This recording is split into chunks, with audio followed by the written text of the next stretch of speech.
السلام علیکم ناظرین، امید کرتے ہیں آپ سب خیریت سے ہوگے۔ ہم آپ کو اپنے YouTube channel Voice of History پر خوش آمدید کہتے ہیں۔ ہم اپنے اس پلیٹ فارم سے پلٹائیں گے تاریخ کے اوراق۔ تاریخ یعنی ہسٹری اب نو مور مسٹری۔ تاریخ کو جاننا اور سمجھنا ضروری ہے، کیونکہ تاریخ سے طے ہوتا ہے قوموں کا عروج و زوال۔ تاریخ بتاتی ہے قوموں کا ماضی اور حال۔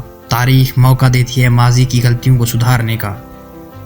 ہم کریدیں گے تاریخ، دیں گے آپ کے ذہن میں موجود سوالات کے جوابات۔ ہماری آج کی ویڈیو کا موضوع ہوگا فلسطین کی تاریخ، فلسطین کا ماضی و حال۔ فلسطین پر کب کس نے حکومت کی؟ فلسطین بیت المقدس یعنی یروشلم پر کب کس نے لشکر کشی کی؟ ہم الٹائیں گے ان کرداروں کے چہروں سے نقاب۔ بات ہوگی اسرائیل کے وجود پر، عرب اسرائیل جنگوں پر، فلسطینی مزاحمتی فورس حماس کی کون سے ہیں مقاصد، ان پر۔ ہم بات کریں گے حماس اسرائیل تنازع کے اسباب و محرکات کے متعلق کہ اس ملک نے کیا کردار ادا کیا فلسطین اسرائیل حالیہ تنازع میں۔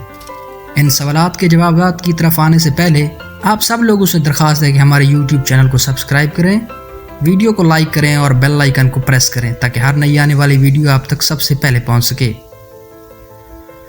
ہم جانیں گے آج کے سوالات کے جوابات دو حصوں میں تقسیم کر گئے۔ پہلا حصہ اسرائیل کے قیام سے پہلے فلسطین اور بیت المقدس یعنی یروشلم کی تاریخ پر مشتمل ہوگا۔ دوسرے حصے میں گفتگو ہوگی اسرائیل کے قیام کے بعد فلسطین اور بیت المقدس کے حالات و واقعات پر۔ آپ پر واضح کرتے چلیں کہ 14 مئی 1948 عیسوی کو ڈیوڈ بن گوریان نے اسرائیل کے قیام کا اعلان کیا۔ اس کے پیچھے کے عناصر پر بھی ہوگی گفتگو، لیکن اس سے پہلے ہم بڑھیں گے ویڈیو کے پہلے حصے کی جانب۔ بیت المقدس فلسطین کو ماضی میں 2 مرتبہ مسلمانوں نے فتح کیا۔ پہلی مرتبہ حضرت عمر فاروق کے دور میں 637 عیسوی میں حضرت ابو عبیدہ بن جراح نے کیا بیت المقدس کا محاصرہ۔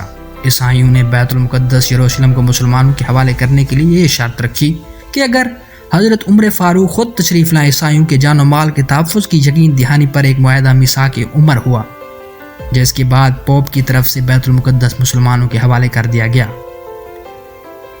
مسلمانوں نے 637 عیسوی سے 1099 عیسوی تک فلسطین پر عدل و انصاف کے ساتھ حکمرانی کی، لیکن مذہبی اہمیت کے پیش نظر 3 بڑی قومیں یعنی عیسائی، یہودی اور مسلمان بیت المقدس یعنی یروشلم پر اپنی برتری کو خاص اہمیت دیتے ہیں اور ماضی میں بھی اسی جد و جہد میں مصروف رہے۔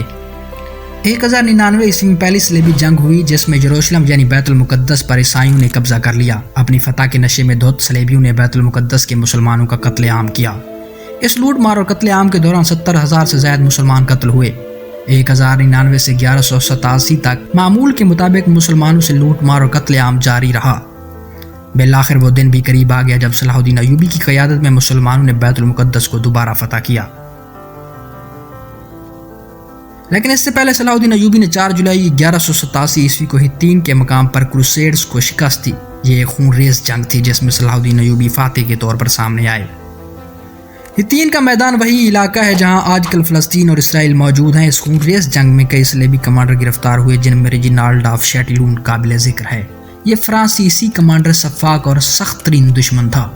اس نے حاجیوں کے قافلے پر حملے کیے، حرمین شریفین یعنی مکہ و مدینہ کو تخت و تاراج کرنے کا اعلان بھی کیا۔ اس دوران اس نے نبی پاک صلی اللہ علیہ وآلہ وسلم کی شان میں گستاخانہ کلمات بولے۔ ان سارے واقعات کا صلاح الدین ایوبی کو علم تھا۔ جنگ کے اختتام پر جن کو گرفتار کیا گیا تھا ان کی اپیل پر ان کی جان بخشی کی گئی سوائے ریجینالڈ آف شیٹیلون کے۔ صلاح الدین نے خود اپنی تلوار سے اسے قتل کیا۔ ہتین کی لڑائی کے بعد صلیبیوں کی طرف سے یروشلم کا دفاع کرنا مشکل ہو گیا تھا۔ 20 ستمبر 1187 عیسوی کو صلاح الدین ایوبی نے بیت المقدس کا محاصرہ کیا۔ محاصرے سے تنگ آ کر 2 اکتوبر 1187 عیسوی کو یروشلم کے عیسائیوں نے ہتھیار ڈال دیے۔ صلاح الدین ایوبی 12 دن کے محاصرے کے بعد خون ریزی کے بغیر بیت المقدس کو فتح کرنے میں کامیاب ہوا۔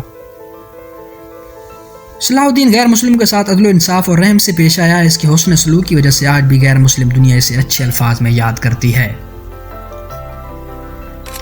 1187 عیسوی سے 1917 تک مختلف ادوار میں بیت المقدس اور فلسطین مسلمانوں کے پاس رہا، لیکن پہلی جنگ عظیم میں سلطنت عثمانیہ کی شکست کے بعد فلسطین برطانیہ کے قبضے میں چلا گیا۔ 1917 عیسوی سے 1948 عیسوی کا دور وہ وقت ہے جس میں اسرائیل کے قیام کے منصوبے کو عملی جامہ پہنانے کے لیے حکمت عملی تیار کی جاتی رہی۔